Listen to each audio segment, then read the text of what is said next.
Bonjour à tous et bienvenue sur le podcast La Voix de FB Avocat, le podcast qui vous parlera de sujets divers et variés liés à l'immigration, aux droits des étrangers et de la nationalité française et à bien d'autres sujets juridiques. Je suis maître Fatou Babou, avocate au barreau de Bordeaux. Je suis une passionnée de droits des étrangers et mon objectif est de partager avec vous mes expériences quotidiennes, mes avis et mes conseils. Aujourd'hui, je vais vous parler du passeport talent ou des passeports talents. Alors, le passeport talent est un titre de séjour, une dénomination de titre de séjour et de visa particulier qui a été créé en 2016 et qui vise à accroître l'attractivité, on va dire, qui vise à promouvoir l'attractivité économique de la France. C'est une catégorie de titres de séjour qui finalement regroupe plusieurs anciens titres, notamment la carte compétences talent, certaines cartes de séjour artistes et autres. Et donc cette carte a été créée en 2016, donc regroupant toutes ces anciennes cartes de séjour et visas.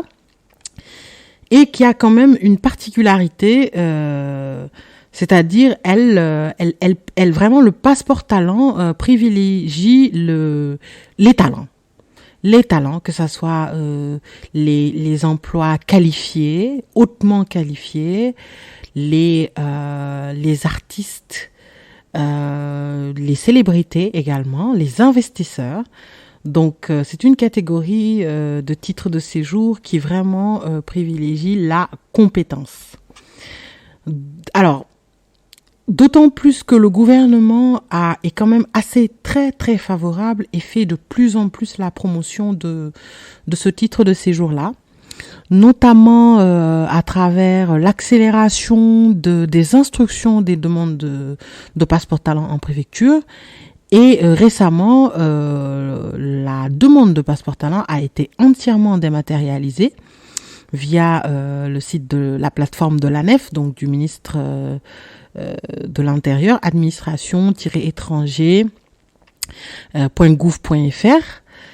Donc qui permet aux personnes souhaitant obtenir la carte passeport talent selon les conditions ou qui souhaitent renouveler cette carte-là de déposer directement leur demande en ligne.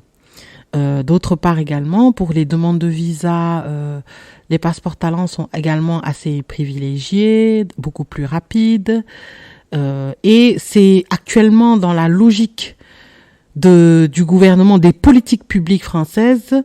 L'immigration professionnelle va être au cœur, en tout cas, des prochaines réformes. Ça, je n'en ai aucun doute, et ça a commencé. Mais particulièrement l'immigration qualifiée.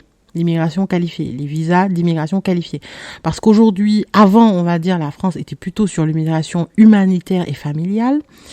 Et puis, on a une immigration professionnelle, mais dominée par des emplois peu qualifiés. Enfin, c'est comme ça qu'ils le nomment. Moi, je ne pense pas que ça soit des emplois peu qualifiés.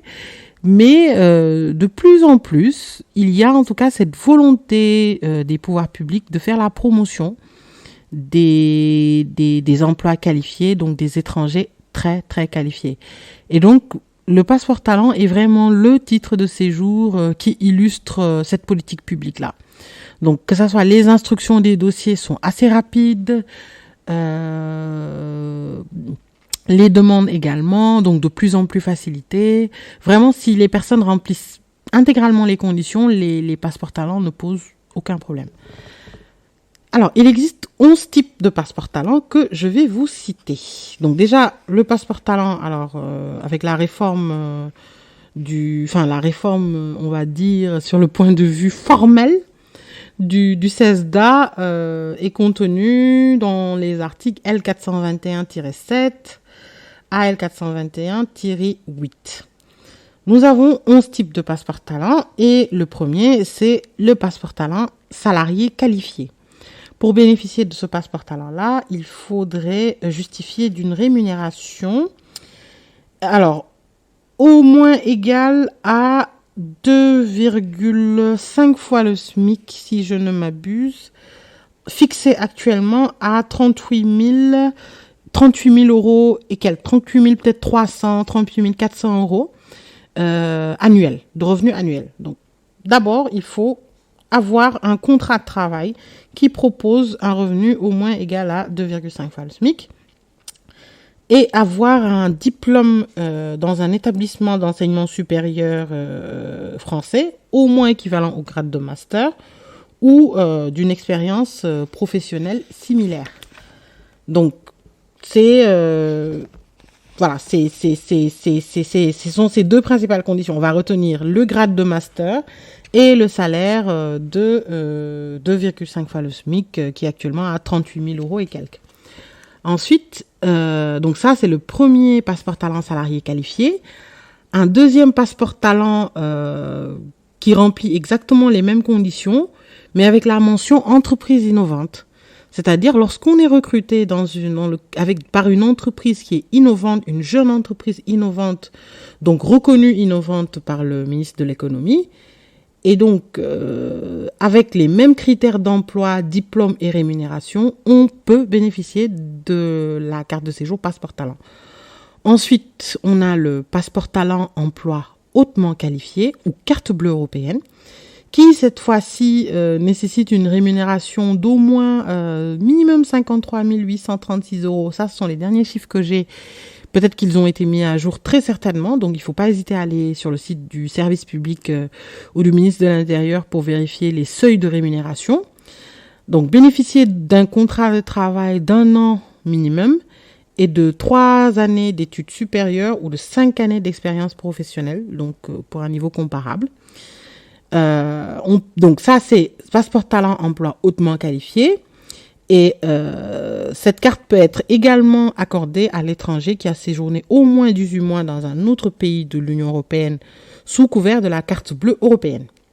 Donc, ce qui permet de travailler, on va dire, intra-Europe.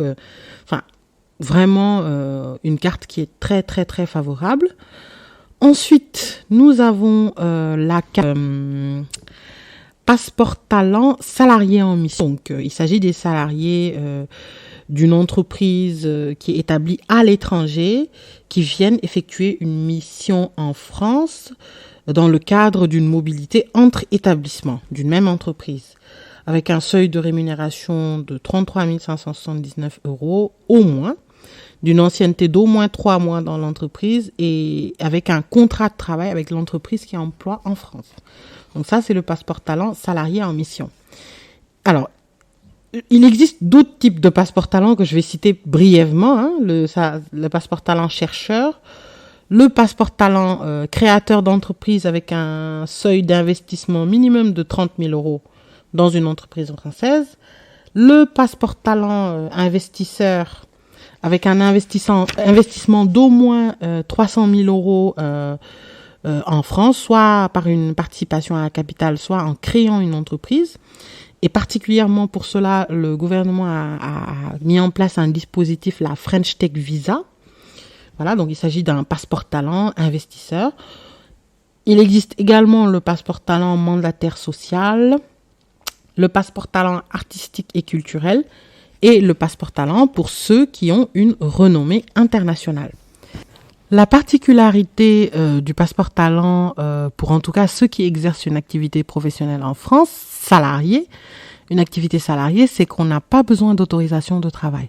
Donc toutes les règles d'opposabilité à la situation de l'emploi ne sont absolument pas appliquées et pour bénéficier d'un passeport talent, il n'y a pas besoin de solliciter préalablement une autorisation de travail auprès de la plateforme interrégionale de main-d'œuvre étrangère.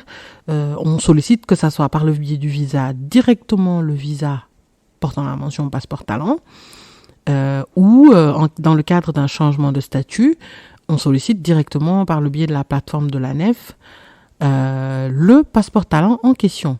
Donc c'est un titre qui est assez plébiscité, que j'aime bien, que j'aime beaucoup, parce que je trouve qu'il offre quand même beaucoup d'avantages. Déjà, c'est genre la durée peut aller jusqu'à 4 ans. Donc ça, c'est l'administration qui décide. Elle peut donner 1 an, 2 ans, mais c'est un titre qui peut aller jusqu'à 4 ans. Et durant les 4 ans, on a tous les droits et privilèges liés à une carte de séjour classique, c'est-à-dire en cas de perte d'emploi, avoir des indemnités journalières de droit au chômage et tout autre. Et en plus de cela, lorsqu'on a un passeport talent, la famille, c'est-à-dire le conjoint et les enfants, ont de plein droit au passeport talent famille.